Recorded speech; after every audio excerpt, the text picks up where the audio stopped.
Many Nigerians who are having a hard time managing their money are very upset about how much the government spends. Today, we are discussing a serious issue: Nigeria's government's problem with spending too much money. In October 2022, during his presidential campaign, preventing a church rat from eating poison in the Holy Communion is an unusual analogy used by President Bola Tinubu regarding global warming. How do you prevent a church rat from eating a poisoned Holy Communion? A year and a half later, in 2023, the President of Nigeria took advantage of a chance to reach out to the West by organizing a record-breaking delegation of 1,411 people to the United Nations Climate Change Conference, COP28, which was hosted in Dubai. The government, in response to public outcry, clarified that it funded 422 individuals, not the widely speculated 1,411, which included the president's son and others with perceived minimal roles in the climate conference. However, this represents a significant increase in government-funded delegates compared to the previous conferences.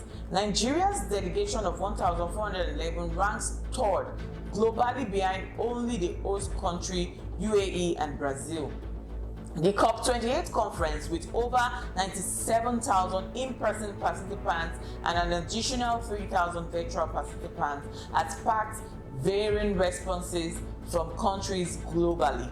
Morocco, Kenya, Tanzania, and Ghana are among the African nations with large delegations, while some smaller countries such as North Korea, Nicaragua sent minimal representation. Afghanistan, Myanmar, and San Marino are notably absent from the conference for third consecutive year. Despite Nigeria contributing only 0.319% of global carbon dioxide emission, its delegation size was comparable to major emitters like China, ranking third globally. The Nigerian government is facing criticism for allocating at least 2.7 billion to sponsor a large delegation of 422 individuals to the United Nations COP28 Climate Summit in Dubai. This spending has sparked outrage among Nigerians, especially considering the economic challenge they currently face, including 27.33% inflation rate and plans to borrow over $9 billion for the 2024 budget, and witnessed a drastic devaluation of its currency, the naira. The delegation size is 3 times more than the combined total of the official government delegates to the previous COP27 and COP26 summits.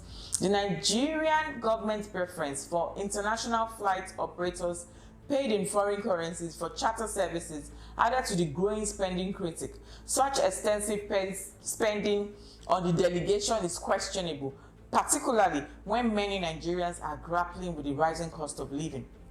The estimated cost of a round-trip flight ticket from Nigeria to Dubai is $2 million on average, contributing to the total government spending of $2.7 billion. Besides travel costs, the government provides extra codes allowance based on participants' level. For instance, ministers receive $900 per day, leading to an estimated $248 million in allowance for 26 ministers attending. The cost of allowance for the entire delegation, including members of the National Assembly, special advisor, and other officials, adds up to the substantial amount. The government's defense of the national delegation emphasizes Nigeria's significant state in climate action as Africa's largest economy and most populous country. However, the value and effectiveness of such a massive delegation, especially as many members may lack an understanding of COP negotiation procedures. Amidst these financial extravagances and effectiveness of the large delegation came into question. Reports from Dubai indicating that despite the significant number of delegates, Nigeria had minimal representation in the conference section. It shows that the government, seemingly detached from the reality of its people, failed to achieve tangible outcomes despite substantial spending. Critical steps to reduce methane emission by ensuring flood gas are eliminated. Yes, the Nigerian government promised an innovative tree planting initiative aiming to engage youth in planting 250,000 trees annually to accelerate climate action. A year later, there was no evidence of significant tree planting efforts, prompting skepticism about the government's commitment to environmental initiatives. As the public outcry grew, concerns regarding the necessity of accountability, transparency in government expenditure started to surface. The lack of certainty around the potential National Assembly investigation made citizens doubt that such wasteful behaviors will be handled. The general attitude expressed people's deep concern about the government of Nigeria, excessive expenditure, and how it seems to be out of step with the country's urgent demands and economic circumstances. If you enjoyed this video, kindly give it a thumbs up. Share your thoughts in the comment section, and if you haven't subscribed, we would appreciate if you click the subscribe button and activate the notification bell for upcoming content. Thank you for watching. See you next time.